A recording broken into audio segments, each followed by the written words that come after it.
One question has been hanging over the Kenyan political space. What political vehicle will the opposition use in 2027? Here's the truth.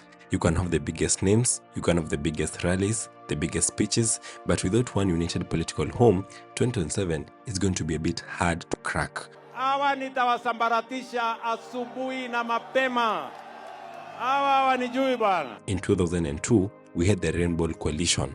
In 2013, we had CORD. In 2017, we had NASA. And in 2022, we had the Azimio Umoja.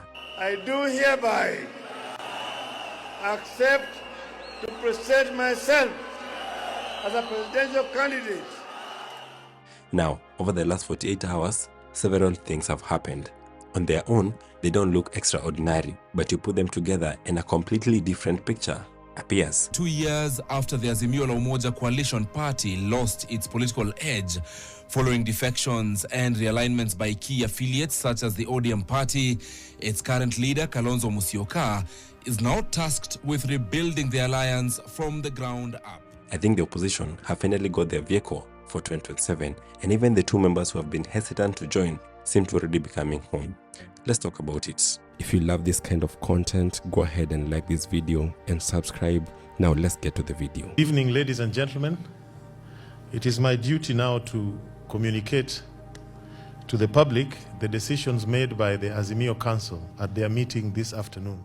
Azimio leaders met, and on the surface, it looked like an ordinary coalition meeting, but I don't think it was. I think it was the beginning of something big, a rebuilding, because the conversation wasn't just about keeping Azimio alive. It was about turning it into something that can actually challenge William Ruto in 2027. The envisioned grand coalition aimed at making President William Ruto a one-term president. The first move was expected, welcoming new parties. The council also made a decision to invite one of our founding members, DAP Kenya. Smaller parties, regional parties. The Umoja na Maendeleo party, led by former Meru Governor Kawira Mwangaza, Omingo Magara's PDP, and Justin Muturi's Democratic Party, DP, have also been invited to come on board. But that wasn't the biggest story. The biggest story came after the meeting, because two names reportedly stood out above all others. That is Edwin Sifuna and Gachagua. Those were the people that leaders believed that had to be brought on board. But perhaps the most consequential decision from the current meeting is the green light for Kalonzo to open formal negotiations with former Deputy President Rigathi Gachagua's DCP and the Linda Mwananchi movement, spearheaded by Nairobi Senator Edwin Sifuna. And here is the interesting part. They did not waste time. Less than 24 hours later, today, Kalonzo Musyoka has met Rigathi Gachagua. Not alone, he was accompanied by several opposition leaders. Our meeting this morning with brothers Rigathi Gachagua and Eugene Wamalwa was a continuation of what we started yesterday. It being understood, I was given the mandate to reach out.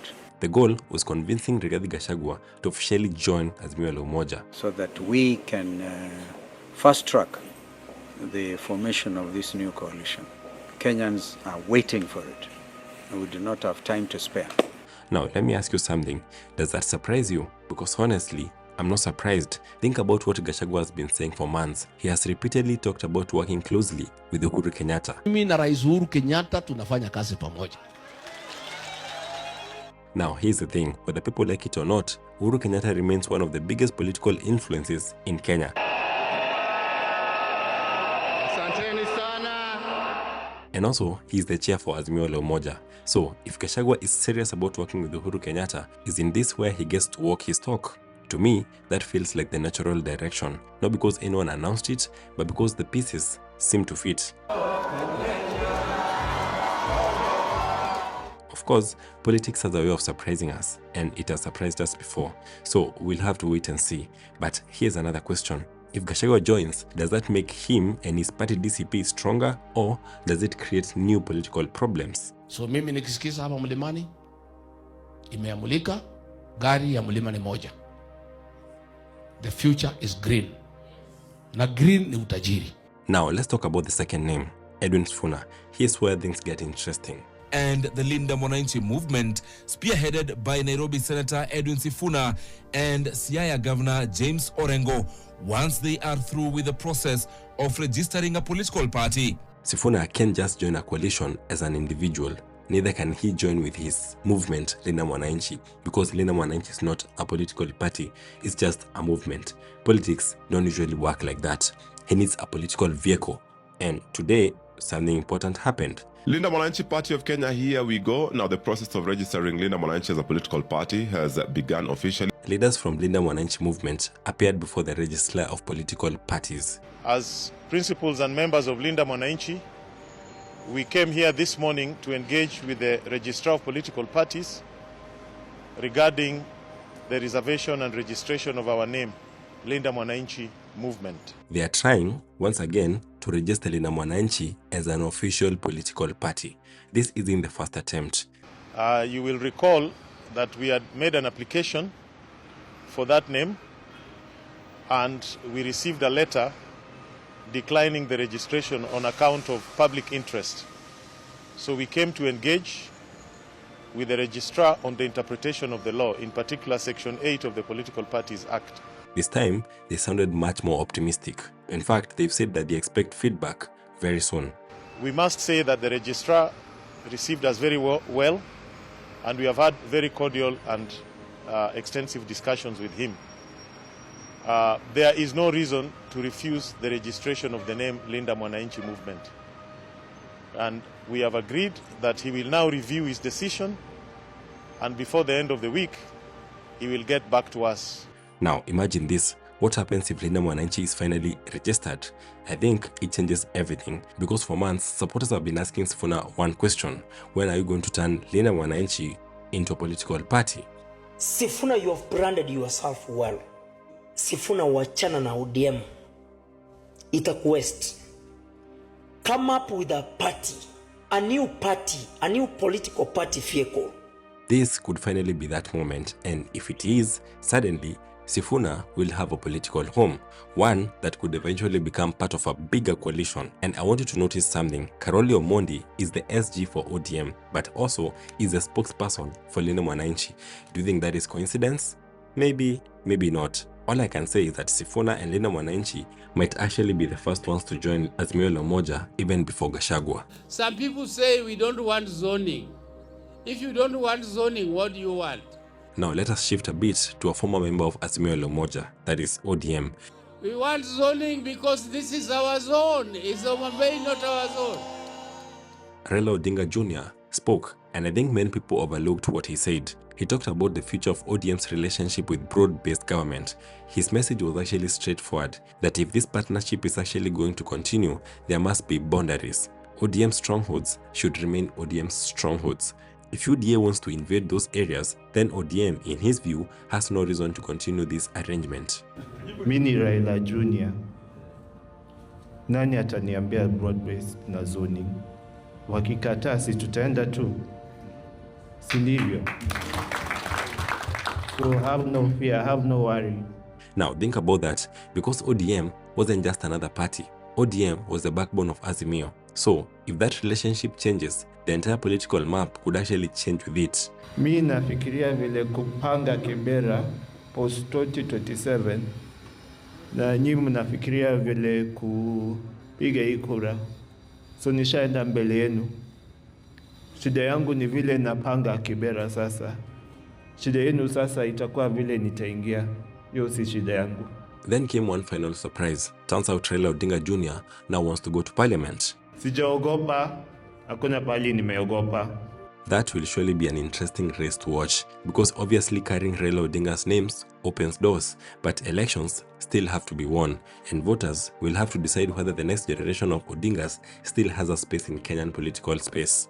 Kukuja nitakuja, hatujaogopa, hata usiku mchana tutafika na tutakutana na watu. So what do you personally think? Do you think it is time for the Railas to actually exit the political space, or do you think Raila Odinga Jr. should actually go after his dreams and run for MP? Release them. We have nothing to negotiate with the government. We are tired of this government.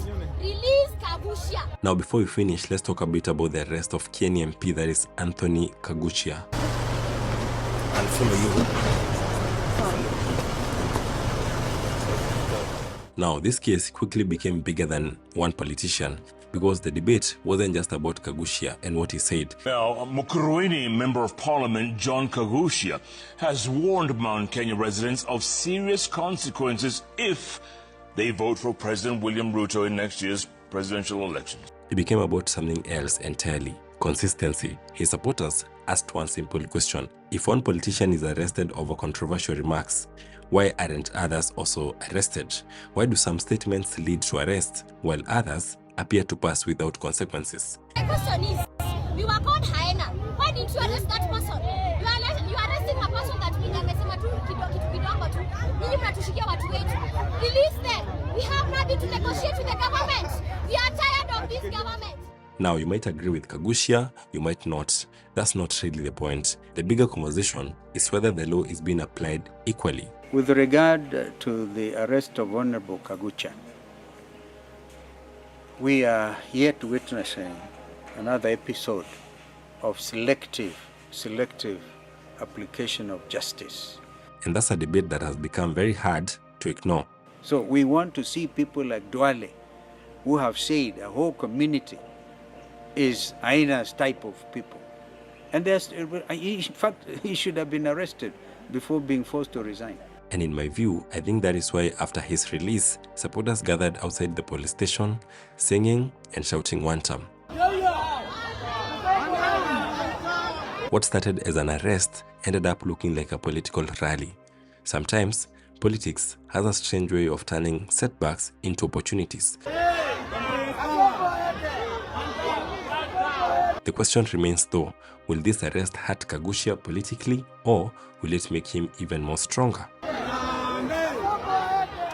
Now, I want you to step back, forget all the individual headlines, and look at the bigger picture. I think the opposition has quietly moved into a new phase. The conversation is no longer, should we work together? That question has already been answered. The conversation now is, what vehicle will carry us into 2027? DJ, panaleta mchanganyiko. Nataka lero lero ni lero. Lero lero ni lero. The opposition finally seems to be building one home, and that is important. And whether that home is actually Azimio or something else completely may not even matter, because names don't win elections. Unity does, or at least that's the theory. We want to assure Kenyans that we are going to unite. We have no option. Now comes the hard part. Who leads it? Who becomes the face of that coalition? Who sacrifices their own ambition for the bigger goal? Because history has taught us something. Building a coalition is the easy part. Keeping it together, that is where the real battle begins. Kati takapofika, huyu Sifuna hatakaa chini na Kalonzo Musyoka, hakae chini na Rigathi Gachagua, hakae chini na James Agri Orengo, hakae chini na Matiang'i, na hakae chini na Babu Owino. Kisha tuwapeleke wapi? Now, I want to hear from you. If the opposition forms one coalition, who should lead it? And if that coalition is actually Azimio and Umoja coalition, do you think it is enough to stop William Ruto in 2027? Let us have that conversation in the comments, and do not forget to subscribe.